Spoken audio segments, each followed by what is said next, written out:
nyaata warra qeebal'oo warra odaashanii warra uuman bul warra gadaashanii waan ni dhufee waatatti gadi ba'i.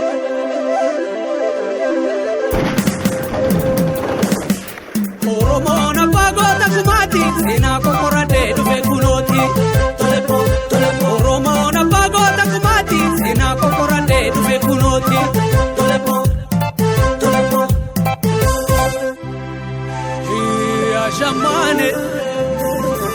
Yaa shammaane kutaa kuulaa jirbiin gurmiin baate duulaa qawwee bifleen qabattee eedoon biriin tokko nyaata gumaa haroo qeerroo fi gumaa fannoo gootota.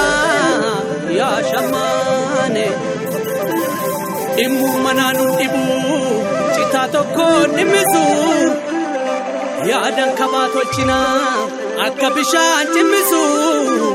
Shammaane harma hootuu walagaa abalijii fonkolaa waraanni fannoo bullaan diinni nama kocholaa.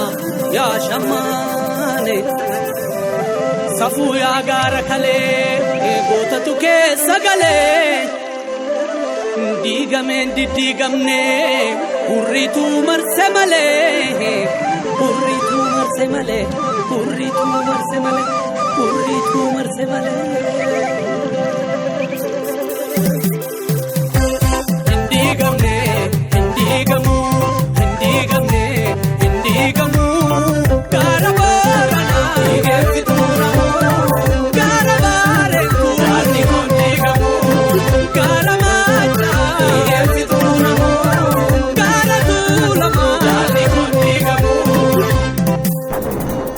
Wal gargaaruu dadhabnee du'a lubbuu falachaa silaa bakka isaa du'ee daadhii fayyisaa galchaa jaatanii alii galchaa hayluu raggaasaa galchaa gishaa bushee tan galchaa maammoo mazammir galchaa baaroo tumsaa tan galchaa boodannee boodaddaa. Silaa arrallee ka'ee abdataa gadaa galchaa raggaasaa gammadaa galchaa hawaas jaarraa nan galchaa addeessa gadaa galchaa birraa gammadaa galchaa duutiin qabduu daddachaa boodannee hoodaddaa. Silaa bakka isaa du'een badaada dilgaasaa galchaa mangistuun wayi galchaa fayyee garasuu galchaa haasana meenan galchaa daraara kafanii galchaa bakriisaa falootan galchaa muluu asanuu galchaa boodannee hoodadhaa. Silaa yeroo akkanaa mul'isaa gadaan galchaa buraaraa lataan galchaa milkeessaa gadaan galchaa badhoodachaasaa galchaa jaagamaa badhaanee galchaa goota Oromoo tan galchaa goota Oromoo galchaa duutiin qabduu daddachaa hoodannee hoodadhaa. Gantuutuu saba ganeen hoodha akka balaa zallaqaa giltuu akka qadii daawwannabee akka gooba nadaachi akka jaafari baabulgu akka soorii galaan lammiisaan gurgurannee Oromoon goota durii kanaaf hin irraanfanne kanaaf hin irraanfanne.